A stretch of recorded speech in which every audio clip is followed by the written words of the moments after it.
आज express special में बात करेंगे। सबसे पहले डबरा से खबर हमें जो मिली है, दरअसल डबरा में सिंध नदी के घाटों से रेत का अवैध खनन जारी है।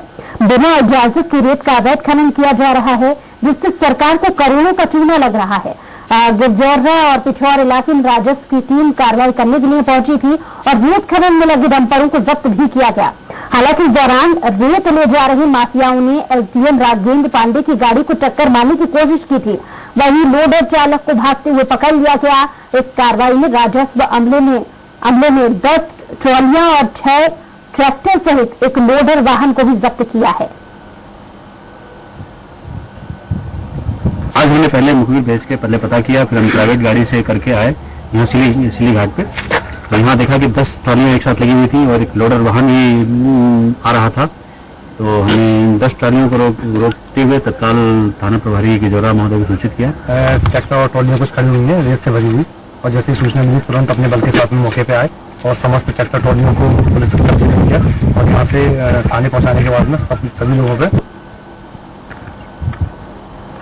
तो डबरा से ये तस्वीरें सामने आई हैं जहां रेत माफिया लगातार सक्रिय हैं। हालांकि इस बात को लेकर शिकायतें हों या खबरें लगातार आती रही हैं कि रेत माफिया सक्रिय है डबरा क्षेत्र में भी, लेकिन बड़ा सवाल ये उठता है कि पुलिस प्रशासन का या कानून का जरा सा भी इन रेत माफियाओं को खौफ है भी या नहीं।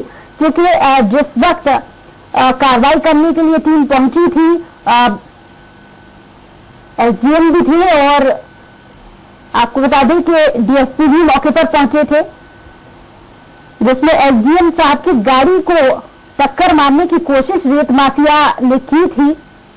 हालांकि गनीमत ये रही कि वक्त रहते पुलिस की तत्परता से इन रेत माफियाओं को गिरफ्तार किया गया। लेकिन बड़ा सवाल उठता है कि पहला कोई मामला नहीं जब रेत माफिया इस तरीके से सक्रिय हुए हों और बेखौफ होकर अपने कारनामों को अंजाम देते हैं।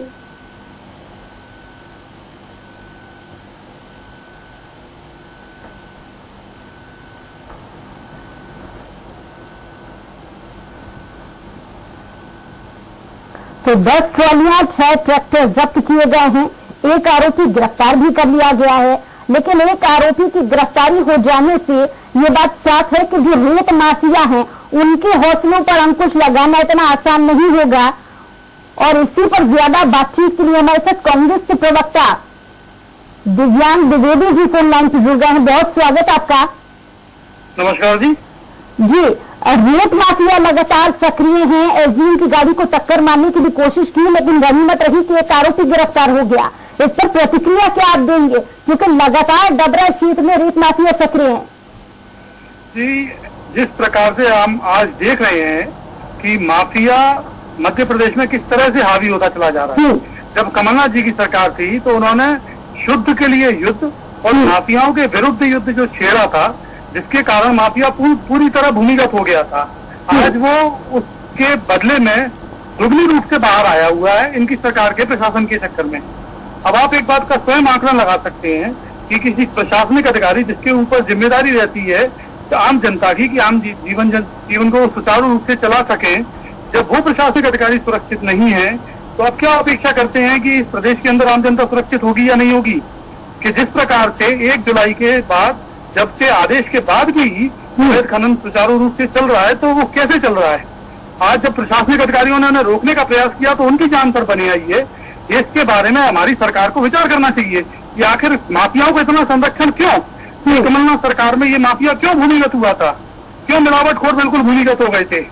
यही सरकार थे, यही प्रशासनिक अधिकारी थे और यही मंत्री थे जो आज बने बैठे हैं। सिर्फ कमलनाथ जी के होते हुए एक भी मीडिया, एक भी आपका माफिया बाहर नहीं आ रहा था। किसी भी प्रकार की घटनाएं पूरी तरह से शांत हो गई थी। वहीं सिर्फ शिवराज सिंह के बनते ही ये माफिया के हौसले फिर से बुलंद क्यों हो गए हैं? इसके बारे में जवाब सरकार को देना चाहिए। आज हमारे एसडीएम लेवल पर अगर आप इस प्रकार से हमला कराएंगे, जब हमारा एसडीएम ही सुरक्षित नहीं है तो आम जनता की सुरक्षा की गारंटी कौन लेगा?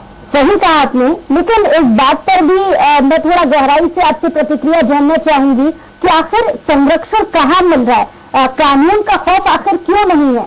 संलिप्तता अगर इसमें किसी की है जिसके संरक्षण से ये धरने से काम जारी है, यहाँ तक एसडीएम साहब की गाड़ी को भी टक्कर मार दी गई। अगर शायद मौका मिलता तो और भी कुछ घटना हो सकती थी, लेकिन क्यों डर नहीं है? एक प्रतिक्रिया इस पर मैं आपसे चाहूंगी दिव्यांग जी। जी जी बिल्कुल। आप एक बात बताइए, हमारे डबरा की इस समय जो मंत्री हैं इमरती देवी जी, वो कमलनाथ सरकार में भी मंत्री थी, ठीक है, और जो प्रशासनिक अधिकारी आज है एसडीएम साहब, वही कमलनाथ सरकार में एसडीएम थे, वही एसडीएम है और वही मंत्री है। लेकिन सिर्फ हमारा मुख्यमंत्री इतना मजबूत था जिसके कारण कोई भी माफिया बाहर आने की हिम्मत नहीं कर पा रहा था। मुख्यमंत्री जी का नियंत्रण इतना जबरदस्त था हमारे कमलनाथ जी का कि जिसके कारण माफिया अपने बिल्कुल भूमिगत हो चुका था। आज सिर्फ शिवराज सिंह चौहान की या तो कमजोरी के कारण आप इसको मान लीजिए, या माफिया को बढ़ावा देने के कारण आज माफिया इतना उसके सामने आ रहा है। नहीं तो आज भी मुख्यमंत्री, आज भी मंत्री इमरती देवी हैं और आज भी पांडे जी एसडीएम अधिकारी हैं, फिर आज माफिया के हौसले इतने बुलंद कैसे हो गए कि वो उन्हीं एसडीएम की गाड़ी पर टक्कर मारने की सोच सकती है, उन पर प्राणघातक हमला कर सकती है। चलिए, बहुत शुक्रिया अपनी प्रतिक्रिया देने के लिए, हमारे साथ जुड़ने के लिए दिव्यांग जी। और वही दूसरी तरफ वरिष्ठ कांग्रेस नेता रंगनाथ तिवारी जी भी हमारे साथ फोन लाइन पर जुड़ गए। बहुत स्वागत आपका रंगनाथ जी। रंगनाथ जी सुन पा रहे हैं आप? हाँ जी, बहुत स्वागत आपका। रंगनाथ जी, जैसा कि दिव्यांग द्विवेदी जी कह रहे थे, वो भी कांग्रेस से प्रवक्ता हैं, उन्होंने जैसा कि इस बात का जिक्र किया कि कांग्रेस के जो 1.5 साल रही है सरकार के, उस वक्त में ऐसी घटनाएं नहीं देखी जा रही थी। लेकिन मैं आपसे ये जानना चाहूंगी कि 1.5 साल तब भी कांग्रेस की सरकार रही, क्या तब अंकुश लगा पाने में कांग्रेस सरकार सक्षम थी या नहीं थी? देखिए, प्रदेश का मुखिया दमदार और ईमानदार हो जी, तो कोई भी अवैध काम करने में अपराधी डरता है। आज शिवराज सिंह जी की सरकार है मध्य प्रदेश में जी, और इमरती लेकिन देवी उनकी उस सरकार को महज 4 महीने हुए हैं। उस सरकार में इमरती देवी मंत्रिमंडल में आपका कार्यकाल तो 1.5 साल तक का रहा था। अगर आपको नहीं लगता कि शुरुआती वक्त से अगर अंकुश लगाने की एक प्रक्रिया छेड़ दी जाती तो कहीं ना कहीं आज उस पर अमली जामा पहनाना शुरू हो जाता, कहीं ना कुछ तो खौफ इन रेत माफियाओं में होता?